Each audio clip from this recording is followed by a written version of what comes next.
Welcome back, ladies and gentlemen, to the last session of India by the Bay, Hong Kong, in association with Asia Society, Hong Kong.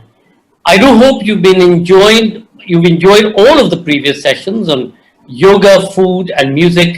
And if you haven't, you can still view them on India by the Bay or Asia Society, Hong Kong, or Teamwork Arts Facebook page or YouTube.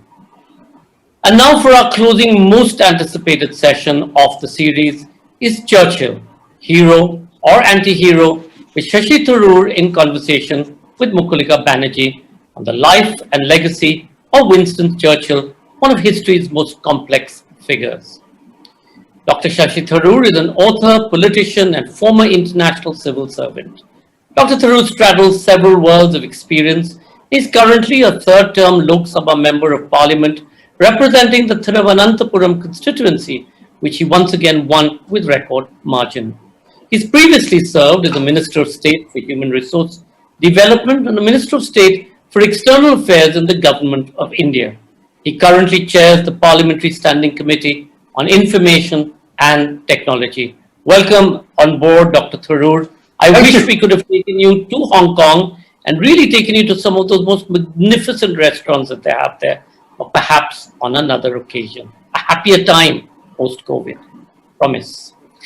Dr. Mukulika Banerjee is a social anthropologist and professor at the London School of Economics and the inaugural director of the South Asia Centre from 2015 to 2020.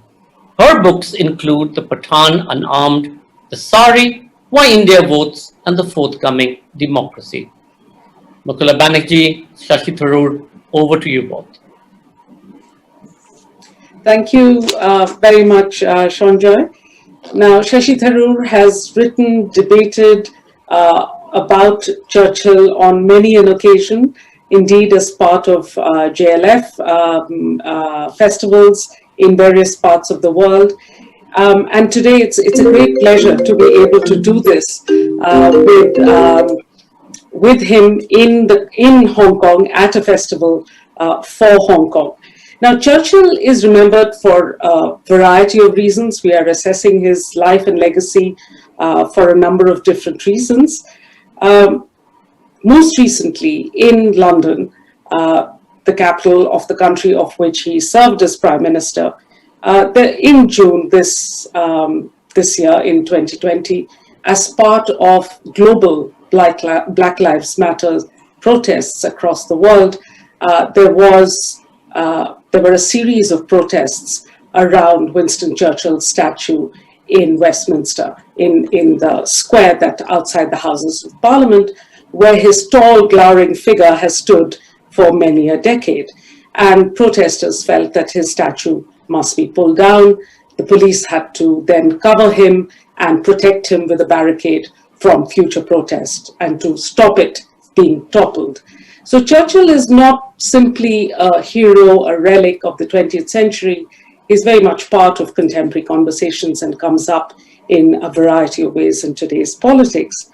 Of course, this is also the time when decolonization is sweeping through campuses across Euro-America and in very different ways in Asia and Africa in university campuses, where students and academics are seriously reconsidering the way knowledge is being produced about heroes, about victims, about the victors. And so thinking about Churchill in the context of these talks of decolonization, of really thinking about critiquing the British Empire, has become so important. And in British politics today, post-Brexit, where Britain is refashioning herself as global Britain in a completely, and trying to establish new relationships with all parts of the world, Churchill is frequently evoked as the hero whom the current Prime Minister of Britain fashions himself on and is admired widely across the Conservative Party, of which he was a member. Of course, he's also remembered as a writer and a winner of the Nobel Prize. And most of all, and I think this is where, Shashi, there is a bizarre overlap between your career and Winston Churchill's of being both a writer and a politician. Of course, Churchill was an MP for 64 years, barring a couple in the middle. We wish you many long, happy years of being an MP, just like Churchill, even though I know he's not your hero. So Churchill has these different aspects, and what Shashi and I thought we would do today is pick up on some of these aspects of Churchill's life and really assess that legacy and think about it. But the first thing, I mean, there are a couple of ways in which I think we should also recognize, given this is India by the Bay Festival at Hong Kong, that Churchill's own career at least a couple of points very significantly intersected with the fate of Hong Kong. And the very first one in 1931, Shashi, you'll remember, was when Japan invaded northeastern China. It was, Hong Kong looked very precarious, very vulnerable, and there was talk of the need for reinforcements for the defense of Hong Kong. And Churchill at that point quite unilaterally said, no, there was no need for it. He made a sort of fairly typically bombastic speech saying, this is all wrong. If Japan goes to war, there is not the slightest chance of holding Hong Kong or relieving it. It is most unwise to increase the loss we should suffer there. Instead of increasing the garrison, it ought to be reduced to a symbolic scale. Japan will think twice before declaring war on the British Empire, and whether there are 2 or 6 battalions in Hong Kong will make no difference to her choice. I wish we had fewer troops there, but to move any would be noticeable and dangerous. And happily for Hong Kong, his cabinet intervened and said this might not be the best idea. And it was actually strategically very important to defend Hong Kong, and the Canadian Prime Minister, Mackenzie King, then answered his plea for help and immediately sent 2 battalions to Hong Kong. So this very early, this is 1931, long before the Second World War, for which, of course, Churchill is remembered and celebrated as a defender of liberal democracy against fascism.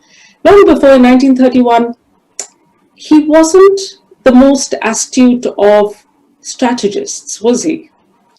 Not at all, Mukulika. Well, you actually said a lot of things to react to, if I may. First, of course, and perhaps gratuitously, was this business about Boris Johnson evoking him. I think there's this wonderful Marx phrase, right, that all great world historic facts and personages appear twice, the first time as tragedy and the second time as farce. I think that really would have to be Winston Churchill was a tragedy for all of the subject peoples he oppressed, and Boris Johnson seems to be a farce as with his attempts to model himself. This is implied comparison with Churchill, but be that as it may, I'm not going to get into British politics now. On the question of the defense of Hong Kong that you mentioned, you're quite right. Churchill wasn't very keen, but it's of a piece with his overall track record of disastrous judgment on military matters. We have to go back to the horrendous defeat at Gallipoli in 1915, a plan that he had hatched when First Lord of the Admiralty. Then again, when he became Prime Minister, the Norway disaster of 1914 was his baby. His decision to delay the planned 1943 invasion of Europe in favor of a pointless diversionary campaign in North Africa instead in 1942, which in turn led inevitably to the great Allied losses in Italy, because their topography overwhelmingly favored the defenders. And all of this, suggests that as a military strategist, Churchill was often in error but never in doubt. There was a sort of bloodthirstiness to his rhetoric, which was excessive as his rhetoric was. But then you talked about Churchill as a great defender of liberal democracy, and I have to say I must dissent completely from that. Because it's too easy to forget that throughout the 1920s and early 1930s, Churchill was an open admirer of Mussolini. He declared in the 1920s that the Italian fascist movement had rendered a service to the whole world. Had it been necessary, he stated, he was prepared to do in Britain what Mussolini had done in Italy, and I quote from Churchill. If I had been an Italian, I'm sure that I would have been wholeheartedly with you from the start to finish in your triumphant struggle. He traveled to Rome in 1927 to express his admiration for fascism. And there he announced that he could not help being charmed, again Churchill's words, by Mussolini's gentle and simple bearing and by his calm, detached poise.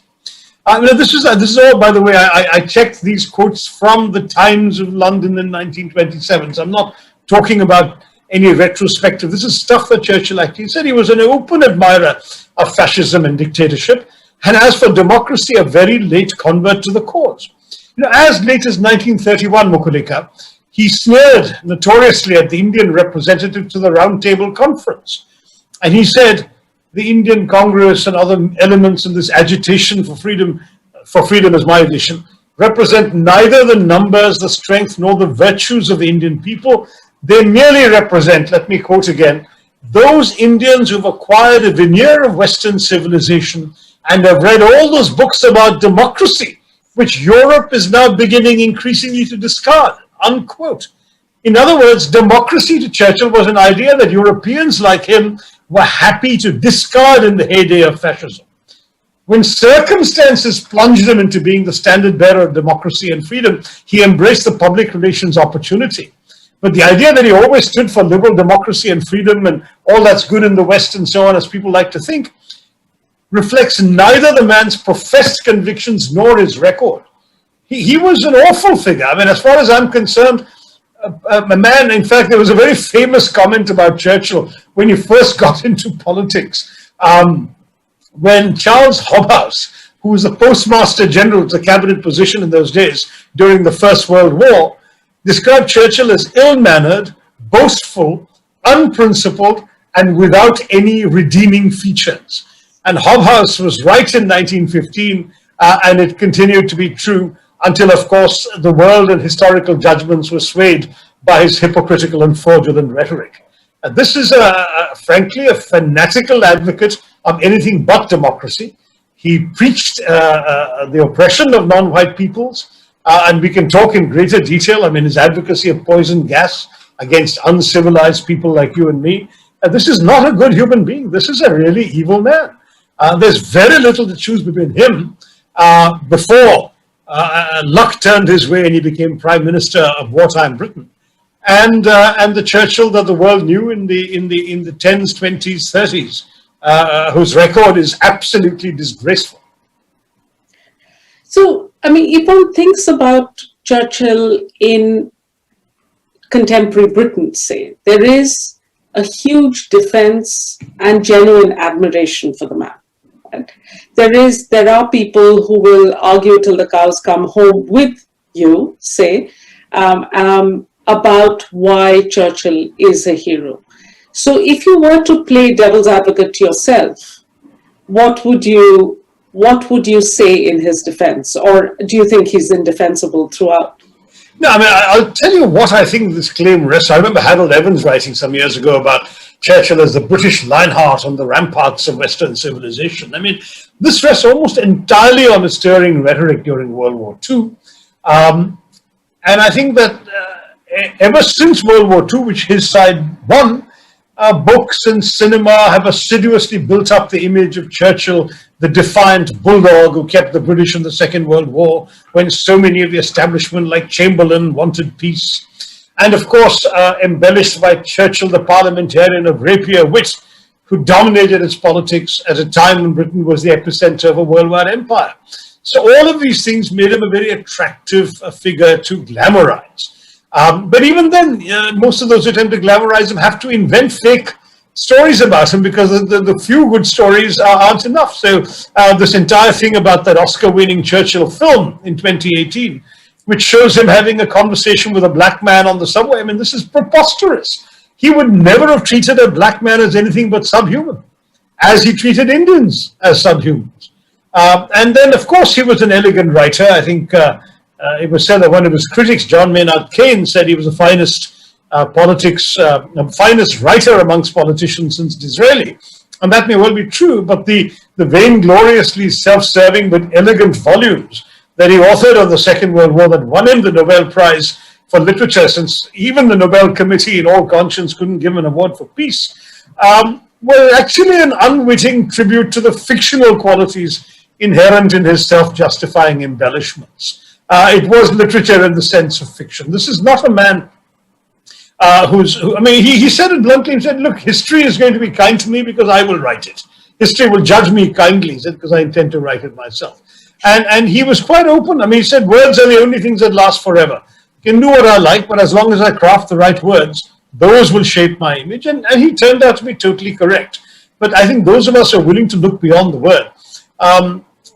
One of his admirers and allies, the Australian Prime Minister, Sir Robert Menzies, remarked to Churchill during the Second World War, when his rhetoric was at its peak, his real tyrant is the glittering phrase, so attractive to his mind that awkward facts have to give way.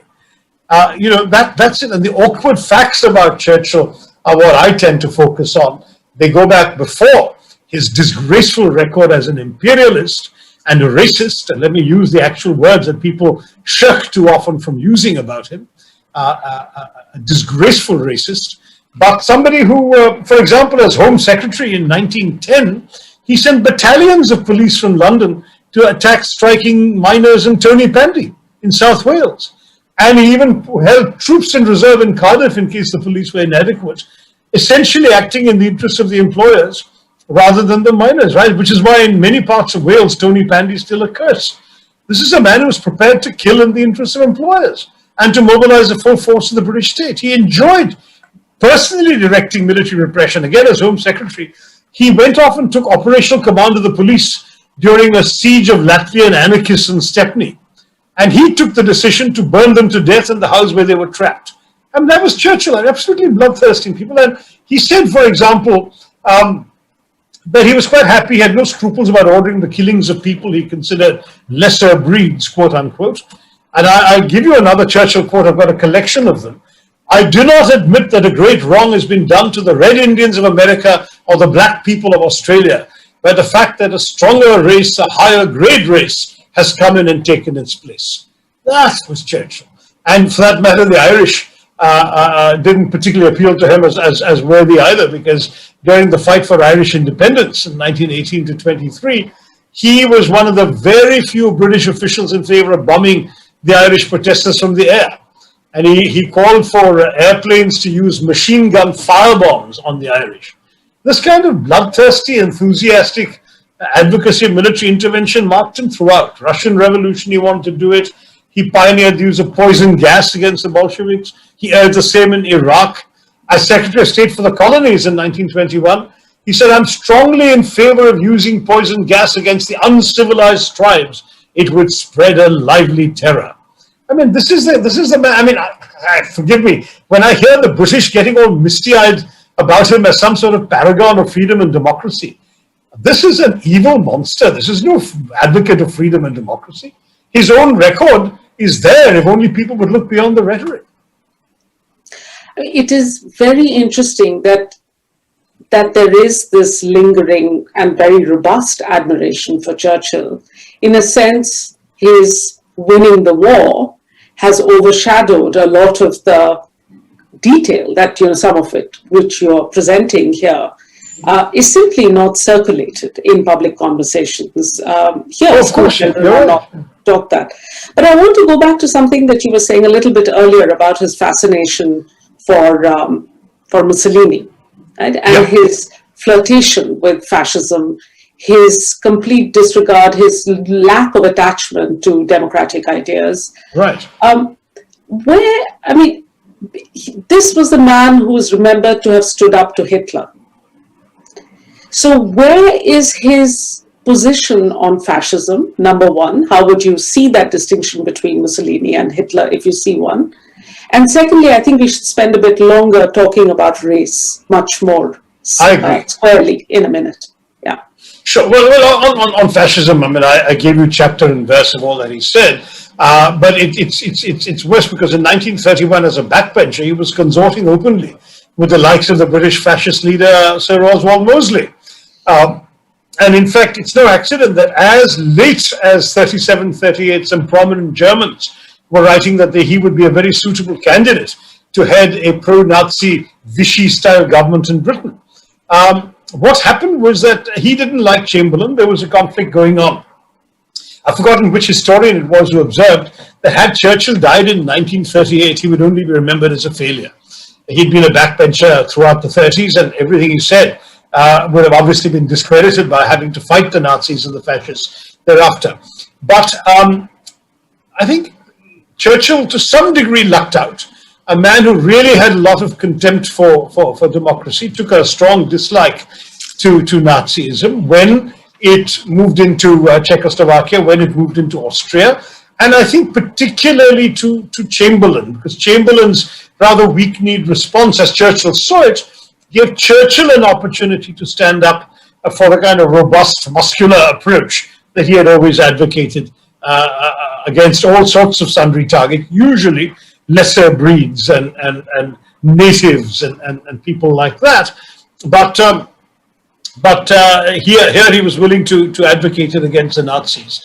And I think, you know, when Halifax was offered the prime ministership, but it wasn't possible for him to accept because he was a member of the House of Lords, Churchill lucked out. And when Churchill got it, then of course he took over. He talked about this being what he had been destined for. This was the destiny that he was now there. He just, it was like an actor inhabiting a role. He recited the lines appropriate for the role. There were no genuine democratic convictions there. These were the words that appealed to him, and he was brilliant with words. Let's not doubt that. He, I think, even admirers like the historian John Charmley talked about the sublime nonsense that he spoke. You know, blood, toil, tears, and sweat. We shall fight them on the beaches. We shall fight them on the landing grounds. We shall fight them on the fields and in the streets. I mean, this was sublime nonsense, but it really managed to stir the passions of an entire nation. And good, you know, that was his great achievement. But you mentioned race, and you know, obviously, people tend to think that it's because of his treatment or mistreatment and contempt for India and Indians that I have so much of dislike of Churchill. But in fact, he actually supported the pseudoscience of eugenics. In the first quarter of the 20th century, Churchill was hugely in favor of eugenic science, which was essentially the pseudoscience that underlay a lot of Nazi convictions. He openly mused about the idea of sterilizing the unfit. He also, of course, professed scorn for women's rights. He opposed suffragettes. He opposed the vote for women. All that has been consistent throughout Churchill's career from the 1890s onwards was the pursuit of personal glory and self-promotion. The British Empire provided him an ideal platform for that. It was an irresistible opportunity for his personal self-advancement, his self-glorification. And even during the Second World War, when he was allegedly this figure of democracy, some of the nasty old Churchill came through. He declared himself, for example, in favor of the terror bombing of civilians. He wrote that he wanted absolutely devastating, exterminating attacks by heavy bombers, very heavy bombers, in his words. Now, he didn't give the order to firebomb Dresden, but the policy that made something like the horror of Slaughterhouse 5 possible came from Churchill. He openly recommended using chemical warfare against civilians in Germany. He said, I'd be prepared to do anything that should hit the enemy in a murderous place.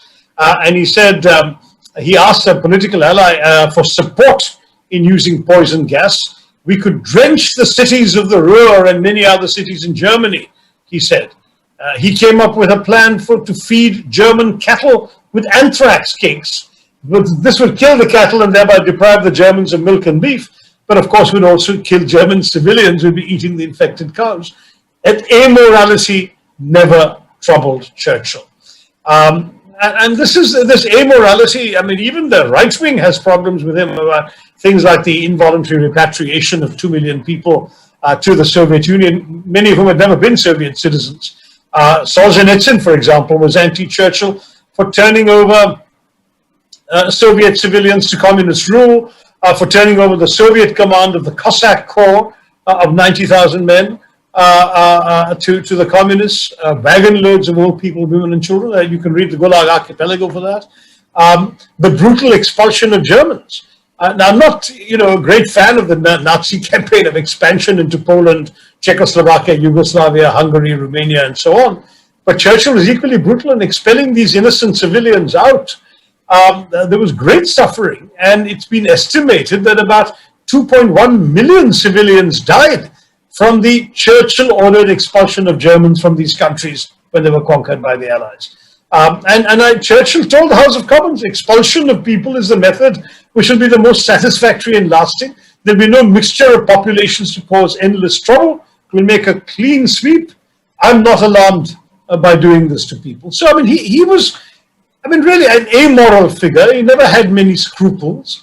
I know that one doesn't like discussing personal matters when you're discussing the politics of somebody, but that it has been suggested that while his son Randolph was away at the front, he actually got his daughter-in-law Pamela to intimately entertain the American envoy Averell Harriman, whom she later married. That's another story. But he was in other words untroubled by effectively condoning, if not inciting, his own son's cuckolding in what he saw as the larger interest of developing closer relations with the US. It's just an altogether dislikable person. And then, of course, the racism, coming right around to that again. Racism about Africans, racism about Indians, racism about poor Afghans, racism in Kenya, and that's much later, when he was Prime Minister the second time around. He was elected in, 55, I guess it was. 51. 51 to 55. 51 to 55. 55 is when he stepped down for Harold Macmillan.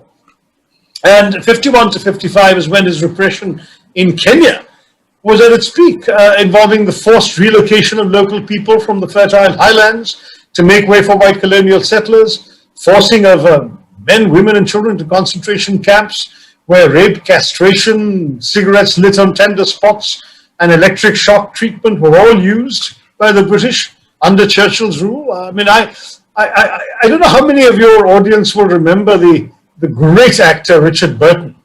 But Burton was once cast as Churchill in a television drama, and because he was such a thorough actor, he researched and read up Churchill to get into the skin of the character.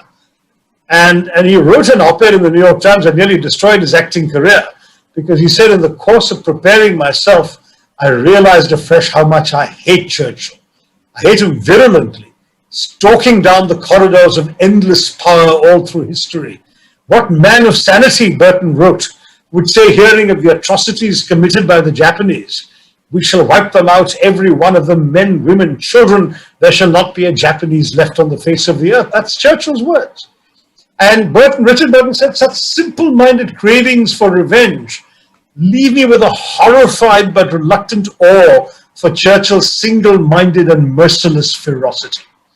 So, of course, Burton was vilified in Britain for his honesty. He was banned from the BBC. But this egregious fondness for slaughter in the name of imperial glory is what marks Churchill out as another version of Stalin or Mao or Pol Pot. No better, just an absolutely horrendous human being.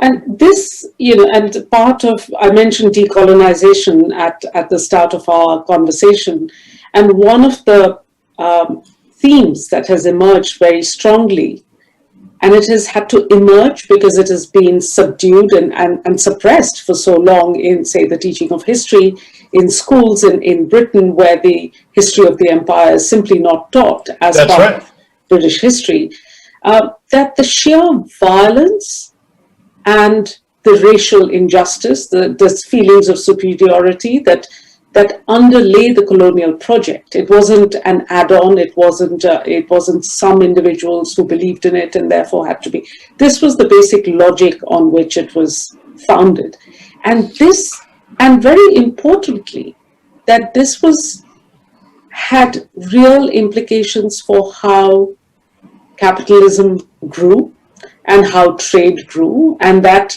these inequalities of race and superiorities or assumptions of superiority absolutely underpinned this ideology of colonial expansion. Now, I wanted to, connect with Hong Kong. The second thing worth remembering is a conversation recently remembered in a newspaper article was the conversation that Roosevelt had with Churchill at the end of the Second World War. Right? And so this is long before the 50s in Kenya and the end of the empire there and the cost that it brought. So Roosevelt was trying to pressure Churchill to return Hong Kong to China as a concession for its support in the war. But this is an account by Roosevelt's son who wrote in his book, As He Saw It, father started it. Of course, he remarked with a sly sort of assurance, of course, after the war, one of the preconditions of any lasting peace will have to be greatest possible freedom of trade. Right? You need freedom of trade for lasting peace. And Roosevelt's son says he paused. The Prime Minister's head, Churchill's head, was lowered. He was watching father steadily from under one eyebrow. No artificial barriers, Roosevelt pursued. As few favored economic agreements as possible. Opportunities for expansion. Markets open for healthy competition. Churchill shifted in his armchair. The British Empire trade agreements, he began heavily, but father broke in. Yes, those empire trade agreements are a case in point. It's because of them that the people of India and Africa, of all the colonial Near East and the Far East, are still as backward as they are. And then he goes on to detail how Churchill's anger bubbled over. He added, Churchill's neck reddened and he crouched forward. Mr. President, England does not propose for a moment to lose its favored position among the British dominions. The trade that has made England great shall continue, and under conditions prescribed by England's ministers. You see, Roosevelt said slowly, it is along in here somewhere that there is likely to be some disagreement between you, Winston, and me. I'm firmly of the belief that if we are to arrive at a stable peace, it must involve the development of backward countries, backward peoples. How can this be done? It can't be done, obviously, by 18th century methods. And while everybody in the room was breathlessly watching this exchange, Churchill himself was beginning to look quite apoplectic. And then his furious rage just unleashed. He said there can be no tampering with the empire's economic agreements. They are the foundation of our greatness. Churchill told him to his face, Hong Kong will be eliminated from the British Empire only over my dead body, and called the proposal, the American China policy, a great American illusion. Well, I'm saying that it's worth remembering this for what is happening in Hong Kong today. That's right. Curious, sort of almost altered balance between Britain and the US as it was in the 40s and now, but also to call attention really to this idea of the terms of trade that Britain has always traded on. But this has also got a parallel to the one subject we haven't talked about, which is India, and I think we should come to that since this is an Indian literary festival, because Roosevelt also urged Churchill to grant India its freedom, or at least dominion status, and Churchill said no.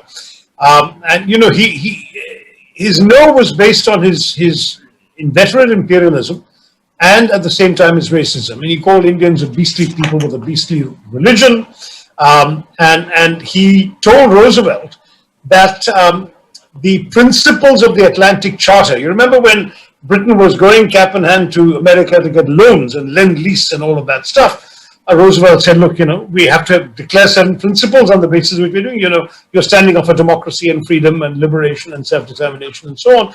And Churchill said, no, the principles of the Charter cannot apply to India because his notions of freedom and democracy faltered at the frontiers of empire. And as a racialist, he couldn't see himself. He couldn't himself see people of color as entitled to the same rights as himself. For example, his bitterness towards Mahatma Gandhi was absolutely beyond any reasonable capacity. A man who was being admired at the same time by so many people in the democratic world. He said Gandhi and all he stands for will sooner or later have to be grappled with and finally crushed. He said, I want the Mahatma to be tied to the ground and trampled upon by elephants. In fact, some of his remarks were so blood-curdling that his own Secretary of State for War, Leopold Emery, confessed that he could see very little difference between Churchill's attitude and Hitler's. That's something that the Brits don't like to admit. His wartime philosophy, exterminate the Japanese, bomb the Germans into the ground, starve the Indians to death. I mean, this was Churchill. This is not exactly, certainly if Britain had lost the war, this is a man who would have deservedly been hanged as a war criminal. We all know that some 4 million Bengalis died of hunger in the 1943 famine, but how much of what happened to them was dictated by decisions personally taken by Churchill has been very effectively researched by Madhusri Mukherjee in Churchill's Secret War, in which he demonstrates he deliberately ordered the diversion of food from starving Indian civilians to well-supplied British soldiers, and that too to top up European stockpiles for a possible future invasion of Greece and Yugoslavia. And we're asked to justify his policy. So the starvation of anyway underfed Bengalis, like you, Mukulika, you're an underfed Bengali. The starvation of anyway underfed Bengalis is less serious than that of sturdy Greeks. I mean, that was it. So he actually got the Brits to take grain out of starving Bengal for home consumption in Britain, generous buffer stocks in Europe, grain for the tummies and so on. The life or death of the Indian subjects of the British Empire was irrelevant. And Churchill said the famine was Indians' own fault for breeding like rabbits. So India's food grains were exported to Ceylon. Australian wheat was sent sailing past Calcutta with the bodies of those who had died of starvation littered the streets to these storage depots in the Mediterranean to create stockpiles, not even for immediate consumption by hungry people. And India was not permitted to spend its own sterling reserves, even use its own ships to import food.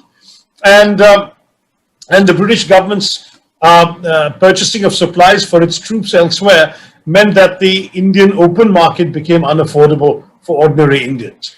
And when officers of conscience pointed out in a telegram to the Prime Minister the scale of the tragedy caused by his decisions, Churchill's only reaction was to peevishly ask, why hasn't Gandhi died yet? Now that's the man. I know the Churchill apologists like to say that these were all difficult wartime decisions. You can't look with retrospect about this. He's not like Hitler or Stalin because they deliberately wanted to kill. Well, let me turn to a Brit, Adam Jones, the editor of the Journal of Genocide Research, who called Churchill a genuine genocidaire because he saw Indians as a foul race. He wanted them eliminated. He didn't care if they died of starvation. And he urged the British Air Force chief to send some of his surplus bombers to destroy the Indians. That's Churchill. So I would say, and I know we've come to the end of our time, but that the hagiology of this odious man obliges us to remind people of his crimes. To the Iraqis whom Churchill gassed, the Greek protesters in the streets of Athens who were mowed down on his orders in 1944, to sundry Pashtuns, the poor Afghans whom he was only too happy to exterminate and of whom he spoke with contempt. He said the Pashtuns needed to recognize the superiority of race and that any Pashtun who resists the British should be killed without quarter. To people like the Kenyans we've talked about, the Welsh miners we talked about, as well as to Indians like you and me. It will always be a mystery why a few bombastic speeches have been enough to wash the bloodstains of Churchill's racist hands. If I had to express an epitaph for Churchill, he's a war criminal, an enemy of decency and humanity, a blinkered imperialist untroubled by the oppression of non-white peoples, and a man who fought to deny us freedom, fortunately unsuccessfully. Shashi, what worries me, you say it's a mystery why he's remembered, right? Well, I answered earlier why I thought he'd been praised when you asked me. What I think in the contemporary climate, I know you said you didn't want to talk about British politics, but actually looking at the world now, and certainly sitting in London as I am, the reason and the very fact that Churchill is celebrated is not simply a misunderstanding or a misreading or being an apologist for some stray remarks that he made in an absent-minded manner or making racist jokes to irritate his friend, the kind of things that we have heard in defense of Churchill. But the fact that he is celebrated tells us something about the nature of British politics today, would you say? I mean, this is Britain today is in a very different place than it was before it had the referendum to decide whether they stay or not in the EU. And it's got to, again, once more, forge bilateral relations with countries across the globe. Celebrating Churchill and his ideas is not going to cannot set the tone for 21st century politics, or can it? No, but in some ways, what's interesting is that for the first time it's being challenged. I mean, at the time that Churchill left the prime ministership, at the time that he died, and for decades afterwards, it would be unthinkable to even remind people of the painful facts that I have recited for you today. Yes. I remember once trying in the 1990s at a dinner table in Sweden with a left-wing British journalist. He got up, he was so offended, and said, how would you like it if I spoke like this of your Mahatma Gandhi? And this was something that totally stunned me, because I couldn't imagine anyone, equating the two. But that was the kind of way in which British people thought he was beyond the pale. But I would say, and this is my hopeful note, that I think Britain is slightly changing. Many have forgotten that at the May Day protests of 2000, protesters spray-painted red blood around Churchill's mouth and gave him a mohawk haircut, transforming this iconic war hero into the comic book supervillain, the Joker. I think it's been an updated contemporary reimagining of all the evil this man represented around the world. There would never have been any question of needing to protect Churchill's statue before, but now there is, because in fact Churchill's statue is or was deemed to be under threat from the protesters. So people are waking up. This entire controversy about statues of Clive, statues of Churchill, and so on, reflect the fact that statues are erected to reflect the times of their erection, not the times that we live in today. And that today's people have every right to set the record straight with our own sensibilities. I have no doubt that the man who was voted in some ridiculous poll as the greatest Briton of all time will tumble from that pedestal eventually. How many more generations will it take for enlightenment to come? I don't know. But every single point that I've made to you is an indisputable matter of historical record, can be verified by the contemporary newspapers. Every statement he's made, every claim he's uttered, every decision he's taken has been extensively minuted. I remember when Roy Jenkins wrote a rather flattering biography of Churchill and came to New York to launch it. I questioned him, frankly. I said, what about some of these things, only a handful of these things? And he sort of looked slightly abashed and said, yes, I suppose he was a racialist. But the truth is that Churchill's admirers can only admire him by glossing over every single one of the things I've said to you. If you're going to convert this man into some sort of apostle of freedom and democracy, you have to overlook the overwhelming weight of evidence against that before 1940. That's the problem. And they do it. And they do it, of course, with beautiful, elegant prose and lots of pages of great admiration. But I've given you the reasons why I don't believe any of that is deserved. Thank you so much, Shashi. I think it is important to remember that there is, like you quite rightly pointed out, that there is, as students and the younger generations learn the history of Britain with greater nuance and greater detail. I mean, forget nuance, actually learning the history in its detail is so important to start those conversations. The reasons why people were protesting at the statue was because there is a generation that asks questions of its own history. It's not the history of Britain, or it's not the history of India or the history of Hong Kong that is at stake. This is Britain's history that needs to be taught. And the whole discussion around statues, which of course bubbled over in this summer, this year, also raised very difficult questions about public art, who should be celebrated, who should be not. And I think somewhere there has been, if not a consensus, at least a very forceful opinion that has now found voice, that you cannot celebrate the lives of heroes without providing all the context, some detail of what this man's or woman, but there are very few statues of women anywhere in Britain, but what the statues, what this man actually stood for in its entirety, and therefore whether one should have a museum of colonialism, as some historians have argued for, where you can. I have to myself. Much more of a, and as you have, quite, to have a clear narrative. But what is fantastic is that whenever people want to inform themselves of Churchill in his entirety, they will always have your writings and books to turn to, amongst others. So thank you very much. This has been great fun, even though the subject matter has been less than. Thank you. It's been a bit painful. Well, thank you, Mukulika, for helping bring out all of these sordid realities of this anti-hero. But thank you very much, and all the best to the India in the Bay Festival at Hong Kong.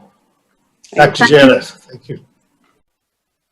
Thank you so much, Dr. Tharoor and Dr. Banerjee, for that wonderful and, may I add, thought-provoking session.